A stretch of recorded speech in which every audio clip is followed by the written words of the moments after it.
السلام علیکم ورحمۃ اللہ وبرکاتہ۔ آن لائن درس نظامی میں آپ کا خیر مقدم ہے۔ یہ جواہر المنطق فن منطق میں ابتدائی اردو کی کتاب ہے کہ جس میں ہم منطق کے قواعد اور اصول کو جانیں گے، اور یہ فیض المنطق سے بھی مشہور ہے۔ اس کے مرتب مولانا بدر الدین احمد قادری رضوی علیہ الرحمہ ہیں۔ تو آئیے اس کتاب کو شروع کرتے ہیں۔ بسم اللہ الرحمن الرحیم، نحمدہ ونصلی علی رسولہ الکریم۔ تو دیکھیے تمہید گفتگو اس کی پڑھ لیتے ہیں۔ کہتے ہیں جس طرح گفتگو اور بات چیت میں غلطی سے بچنے کے لیے نحو و صرف کے قواعد اور اصول معلوم کر کے ان کی پابندی کرنی پڑتی ہے، تو نحو و صرف کے قواعد اور اصول جاننے پڑتے ہیں۔ ایسے ہی کہتے ہیں یوں ہی غور و فکر سے نتیجہ نکالنے میں غلطی ہو جاتی ہے۔ تو غور و فکر انسان کرتا ہے، اس سے غلطی ہو سکتی ہے۔ تو غور و فکر اور اس غور و فکر سے نتیجے نکالنے میں غلطی سے بچنے کے لیے فن منطق کے اصول اور قوانین کی پابندی ضروری ہے۔ تو اس کا مطلب ذہن ہمارا غلطی نہ کرے، غور و فکر میں غلطی نہ ہو، اس لیے ہم علم منطق کو جانتے ہیں۔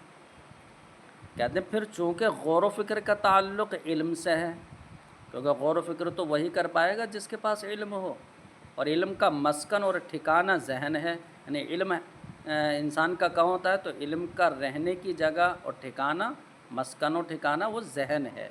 اس لیے ذیل میں یعنی نیچے علم اور ذہن کی توضیح پیش کی جاتی ہے کہ علم کسے کہتے ہیں، ذہن کسے کہتے ہیں، دونوں کی وضاحت۔ تو کہتے ہیں ذہن انسان کی اس قوت کا نام ہے جس میں اشیاء کی صورتیں چھپتی ہیں۔ مطلب جو انسان کا ذہن ہے تو گویا کہ یہ ایسی طاقت ہے کہ اس میں کسی بھی چیز کی صورت چھپ جاتی ہے۔ اب ذہن ہی کو قوت دراکہ کہہ لو، جاننے کی طاقت، یا قوت مدرکہ کہہ لو۔ جان اس کا مطلب بھی یہ ہے کہ جاننے کی طاقت، تو قوت دراکہ یا قوت مدرکہ بھی کہا جاتا ہے۔ اب کوئی یہ سوال کرے کہ آئینے میں بھی تو صورتیں چھپتی ہیں، تو کیا آئینے اور ذہن میں کچھ فرق ہے؟ تو دیکھیے آئینے کے اندر وہی تو صورتیں چھپیں گی جو مبصر ہوں، یعنی دکھائی دیتی ہوں، محسوس ہو، لیکن ذہن کے اندر محسوس کی بھی صورتیں چھپتی ہیں، اور جو معقول ہے، جو معنی ہے، اس معنی کی بھی صورت آتی ہے۔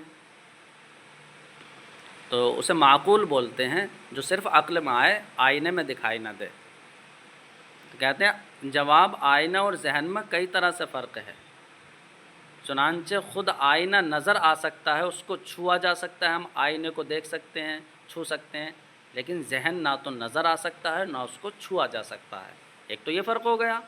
دوسرا فرق ہے آئینے میں شے کا صرف ایک رخ چھپتا ہے، مطلب جو آئینے جو سامنے ہوگا وہی تو چھپے گا، اور ذہن میں شے کی پوری تصویر چھپتی ہے۔ تو یہ بھی فرق ہے۔ اور تیسری یہ کہ آئینے کے اندر، آئینے میں ہوا، آواز، خوشبو، بدبو، میٹھے، کھٹے کی صورتیں نہیں چھپتی ہیں۔ آئینے میں تو صرف انہی چیزوں کی صورتیں چھپتی ہیں جو نظر آ سکیں، جو دکھائی سے دے سکیں، جسے کہتے ہیں محسوس مبصر، تو وہی چھپتی ہیں۔ اور ذہن میں ہر اس چیز کی صورت چھپ سکتی ہے جو دیکھنے، سننے، سونگھنے، چکھنے، چھونے یا سوچنے میں آئے۔ جیسے دیکھیے زید، اسے دیکھ سکتے ہیں، آواز سن سکتے ہیں، خوشبو سونگھ سکتے ہیں، میٹھا چکھ سکتے ہیں، تو اور ہوا یہ ہم صرف سوچ سکتے ہیں، اور مفہوم یہ بھی ہم جو ہے سوچ سکتے ہیں۔ تو ان سب کی صورتیں ذہن میں چھپتی ہیں۔ تو ہوا کو محسوس بھی کرتے ہیں ہم۔ اب سوال کیا کوئی چیز ایسی بھی ہے جو چھونے میں آئے لیکن دیکھی نہ جا سکے؟ تو دیکھیے ہوا کو ہم چھو سکتے ہیں لیکن دیکھ نہیں سکتے، اسے محسوس کر سکتے ہیں۔ کہتے ہیں ہاں وہ ہوا ہے جو دیکھی تو نہیں جا سکتی لیکن چھوئی جا سکتی ہے اور چھوئی جا سکتی ہے۔ اب سوال کو یہ کہے کہ وہ کون سی چیز ہے جو نظر تو نہیں آ سکتی ہے، نہ سنی جا سکتی ہے، تو نہ تو نظر آ سکتی ہے، نہ سنی جا سکتی ہے، نہ سونگھی جا سکتی ہے، نہ چکھی جا سکتی ہے اور نہ چھوئی جا سکتی ہے، لیکن سوچی جا سکتی ہے۔ تو وہ کون سی چیز ہے کہ جس صرف سوچنے میں آئے؟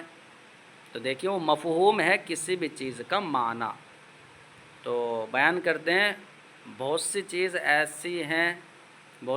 ہیں جیسے بھوک ہے، تو بھوک کا ہم جو ہے صرف سمجھ سکتے ہیں، احساس کر سکتے ہیں۔ پیاس ہے، درد ہے، ایسے علم ہے، جہالت ہے وغیرہ، یا مفہوم کسی بھی چیز کا جو ہے وہ مفہوم ہے، تو یہ ہم سوچ سکتے ہیں لیکن ہم اسے چھو یا دیکھ یا جو ہے سونگھ نہیں سکتے۔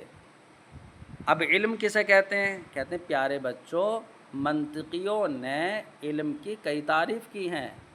منطقی کسے کہتے ہیں؟ جو منطقی علم منطق والے حضرات ہیں، تو ان منطقیوں نے علم کی کئی تعریف کی ہیں۔ ہم تمہاری سمجھ کے مطابق ان میں سے آسان تعریف انتخاب کر کے ذیل میں لکھتے ہیں۔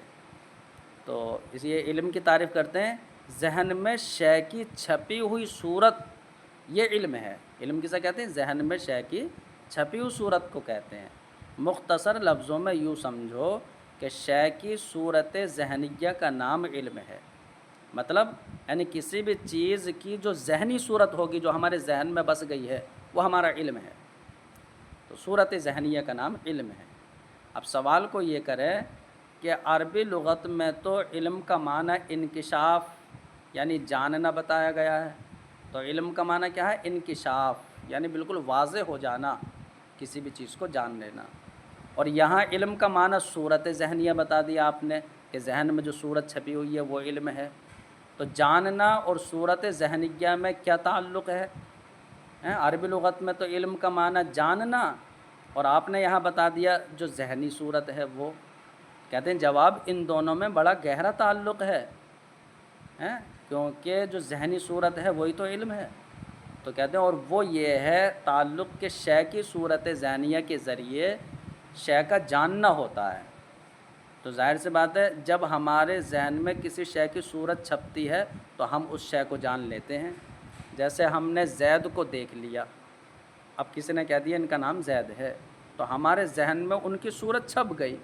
اب 1 سال بعد ہم نے انہیں کہیں دیکھا تو اسی ذہن کی چھپی ہوئی صورت سے پہچان لیا، ارے بھائی ٹھیک ہو، تمہارا نام تو زید ہے اور ہماری ملاقات ہے تم سے۔ تو اس کا مطلب شے کی صورت جو ذہن میں چھپی ہوئی تھی ہم نے اسی سے جان لیا۔ تو اس کا مطلب صورت ذہنیہ اور جو علم کا لغوی معنی جاننا ہے، دونوں میں گہرا تعلق ہے کہ اسی صورت ذہنیہ سے ہم کسی بھی چیز کو جان لیتے ہیں۔